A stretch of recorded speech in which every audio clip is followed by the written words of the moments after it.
Olá, amigos e amigas, que a graça e a paz de Jesus esteja com cada um de vocês e que todos tenham um dia deleitoso e prazeroso ao lado de Cristo. Vamos estudar a lição e hoje, domingo 4 de junho, a lição 11, ela tem como título Perseverança Inabalável. A lição de hoje ela está baseada no livro de Apocalipse, no capítulo 14, versículo 12, também no livro de Romanos, capítulo 8, versículos de 1 a 4, Efésios, capítulo 2, versículos de 8 a 10, e Colossenses, capítulo 1, versículo 29. A lição de hoje, ela mostra as características, do povo de Deus, aquele povo remanescente do tempo do fim, aqueles que guardam os mandamentos, e têm a fé em Jesus. E a Bíblia, ela nos diz que o povo verdadeiro de Deus são aqueles que seguem os passos de Cristo e que não acham mentiras em sua boca, que diz lá em Apocalipse 14, 5. E que também diz que esse povo conhecem a voz do seu mestre, que está lá em João 10, versículos 2 a 5, e se apegam no assim diz o Senhor. E não como o mundo faz, aí ao contrário, com mentiras. E esse povo verdadeiro de Deus, eles são assim perseverantes, mesmo diante das perseguições, das aflições, eles são perseverantes, que diz ali em Apocalipse 14, 12, e guardam os mandamentos na íntegra, porque eles são capacitados, pelo poder de Deus, na verdade, para proclamar ao mundo inteiro, a salvação. Eles possuem uma perseverança inabalável para enfrentarem provações e se mantêm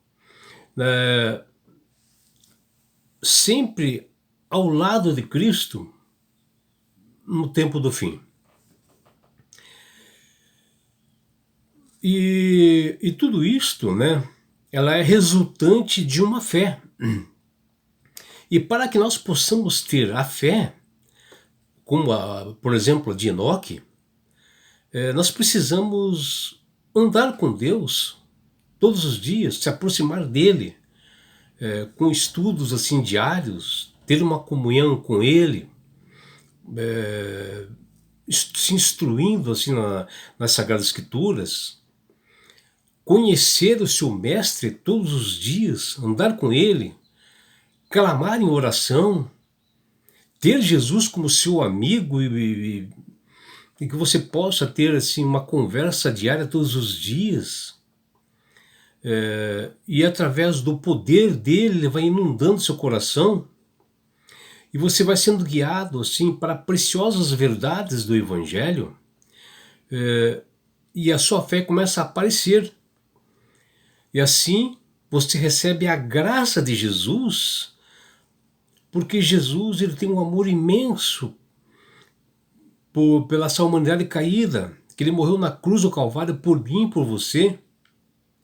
E assim nós sempre viveremos pela fé, porque nós somos transformados em novas criaturas quando nós conhecemos a Jesus, e pelo seu poder passamos a ser assim filhos obedientes. E pela fé nós temos a salvação em Cristo, e nós somos santificados pelo Espírito Santo através desta comunhão. E a igreja verdadeira que tem pregado sobre a vinda de Jesus por mais de 160 anos, é uma igreja perseverante e inabalável. Mas o ser humano sempre tem a dificuldade de saber esperar. Nós temos que aprender com alguns personagens bíblicos que souberam esperar embora muitas vezes falharam. E um dos exemplos é Abraão e Sara, que eles tiveram que esperar 25 anos, e já velhos, eles tiveram que sair das suas terras, né, da sua parentela, da casa do seu pai, para acreditar na promessa de um Deus que eles não conheciam. E, e Deus prometeu a Abraão que da descendência dele sairia uma grande nação, que diz lá em Gênesis capítulo 12, versículos de 1 a 4. E a espera para esse casal, né, Abraão e Sara, não foi fácil, meus amigos. Pela espera, né, desse primeiro filho, porque Deus havia dito que eles seriam uma grande nação. E eles acabaram até errando e fizeram um atalho, né? E tiveram um filho chamado Ismael de uma forma ilícita. E meus amigos, sabe, o ser humano em si, ele não sabe esperar, aguardar. Ele é muito imediatista e quer as coisas assim imediatas, né? E Deus cumprirá a sua promessa também do grande dia da segunda vinda do seu Filho amado Jesus. E que está muito próximo, meu amigo, minha amiga. Basta nós lermos Mateus 24 e observar os sinais que estão acontecendo no mundo hoje e que já aconteceram. E Apocalipse 14:12 já identifica o povo de Deus dos últimos dias, esse povo remanescente. E lá diz, ó, os santos perseverantes que guardam os mandamentos de Deus e a fé em Jesus. Está aí, ó, a identificação, a característica principal desse povo de Deus. Entretanto, nossa luta é justamente com a perseverança que fala nesse verso 12.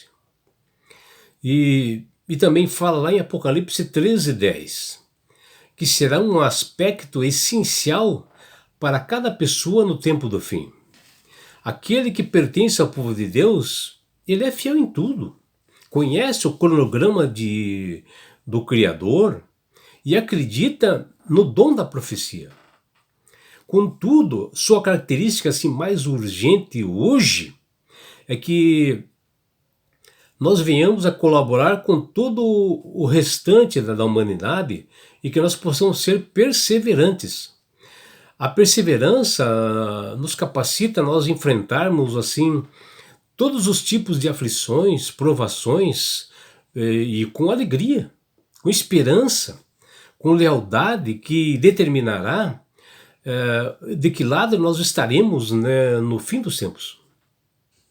E Jesus diz lá em Mateus 24, versículos 3 a 8, que ele menciona que os princípios das dores, ou seja, o início dos nossos sofrimentos, ele menciona lá que haveria guerras, né, rumores de guerras, levantar-se-ão nação contra nação, reino contra reino, haverá fomes, terremotos, e em vários lugares. Mas Jesus diz que ali, mas isto é o princípio das dores. E o que vem a seguir, vem perseguições, e até alguns morrerão devido ao nome de Cristo. E nós seremos odiados, né, em todos os lugares, e com isto até o amor de muitos se esfriará. E necessitarão, sabe, da nossa ajuda também, né? Porque nós, como povo de Deus, nós temos que ajudar as outras pessoas a se salvarem também, né? E durante essa grande tribulação do fim dos tempos, né, que fala ali em Mateus 24, precisa muito da nossa ajuda para os outros demais se fortalecerem também.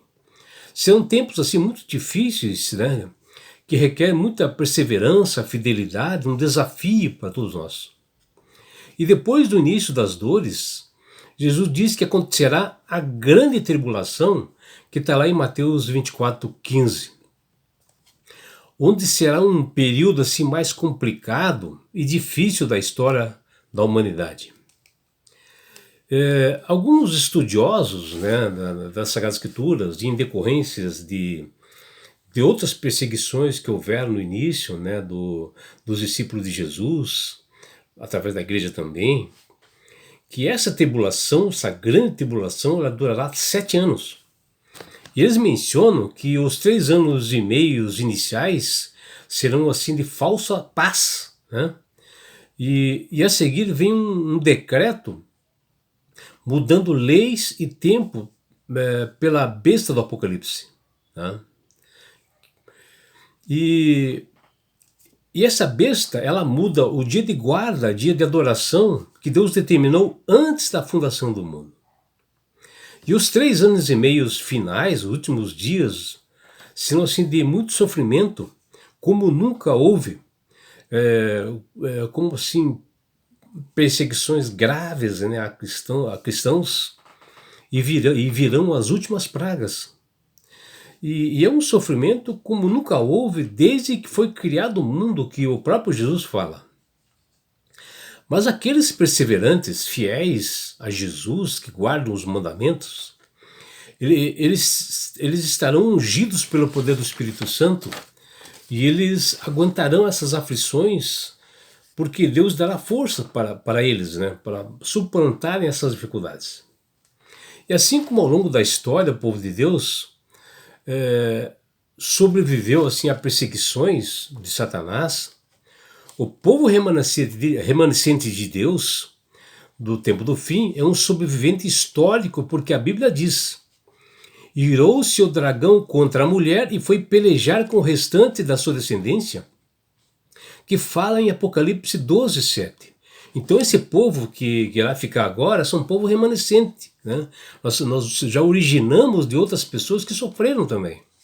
O povo de Deus do tempo do fim, ele é sobrevivente, porque é o restante da descendência da igreja verdadeira, perseguida através de séculos. Isso significa que sobraram, ou os remanescentes, né, sobreviveu de muita apostasia que já houve, apostasia religiosa, né, pessoas que deixaram as fileiras da verdade. E a perseguição do dragão no tempo do fim, que fala em Apocalipse 14, versículos 1 e 5 e 12. A igreja remanescente da profecia bíblica, ela é uma entidade real, histórica, que deve ser identificada pelo método historicista, pois os acontecimentos na linha do tempo histórico reivindicam a veracidade da profecia. O que nós vemos no livro do Apocalipse, que a mensagem do terceiro anjo é sem dúvidas o mais relevante para nossos dias. É um recado de um juízo sobre aqueles adoradores da besta e da sua imagem que quer que receba a marca e o seu nome, que está lá em Apocalipse 14:11. Mas que também, meus amigos, minhas amigas, que esse juízo divino, ele é também um alerta, né? Porque, embora esteja escrito ali que esse povo que faz o mal, que persegue a igreja, ou alguns estão em doutrinas erradas, essa advertência é para que esse povo saia dessa Babilônia espiritual que está lá. Mas apesar de estar escrito como uma sentença de Deus para eles, não deve ser também deve se considerar assim uma advertência, a fim de que os fiéis servos de Deus saiam dessas fileiras do inimigo e avancem e se juntem ao povo remanescente, ao povo que tem perseverança, ao povo que está no caminho estreito, e se unam ao poder de Deus para que eles possam ser salvos. E aqui a perseverança dos santos, os que guardam os mandamentos de Deus e a fé em Jesus, é justamente esse povo remanescente que está lá em Apocalipse 14:12. E esse povo que por meio da graça demonstrará uma perseverança inabalável, vivendo assim de modo fiel, centradas no seu Senhor Jesus, que guarda os mandamentos, incluindo também, meus amigos e minhas amigas, o sábado, o 7º dia, que é o 4º mandamento, que é um dia de adoração, porque o sábado ele é um selo que diz lá em Ezequiel, capítulo 20, versículo 12 e 20, que é a característica, né, dos santos dos últimos dias, como uma marca assim distinta da verdadeira adoração. Com isto, ao adorar o seu Criador, que fala em Apocalipse 14:7, esta oposição direta à adoração que a besta faz, que está lá em Apocalipse 14:9, este é o grande conflito final sobre a lealdade a Jesus ou lealdade à besta. É um grande conflito que está girando no mundo, e tudo em torno da adoração. Que isto é o centro do conflito entre o bem e o mal. Está justamente o sábado, que ele é o selo, a marca, o sinal de Deus. A norma áurea que deve reger a vida do verdadeiro cristão é a lei do espírito da vida em Cristo Jesus, que fala lá em Romanos 8:2. É o governo, né, da mente e aos cuidados do Espírito Santo, a fim de nós estarmos sempre sujeitos à lei de Deus, vivendo pela fé, e assim nós receberemos a graça de Cristo, né? E nós somos transformados, né, em filhos obedientes. E somente pela fé nós temos a salvação em Jesus e a santificação do Espírito Santo, que nos leva a praticar boas obras que agradam a Deus. E é por isso, meu amigo, minha amiga, que Deus, né, ele tem falado com todas as pessoas para aceitarem a Jesus como Salvador e Senhor. Porque quando você aceita verdadeiramente a Jesus como Salvador e Senhor da sua vida, você passa assim a ter mais entendimento da palavra de Deus, começa a manusear melhor as Escrituras, porque o Espírito Santo começa a trabalhar na sua mente. Você passa a ser uma pessoa sábia, pessoa com inteligência. E não é só isso, meu amigo, minha amiga. Quando você aceita Jesus como Salvador e Senhor, você ganha de Deus esse presente que chama-se salvação. E com isto, Jesus vai levar-te para as mansões celestiais, um lugar onde não há mais dor, mais morte, mais perseguições. E sabe por que Deus quer fazer isto? Com você, meu amigo. Com você, minha amiga. Porque Jesus te ama. Abraços do seu amigo João Carlos Amorim.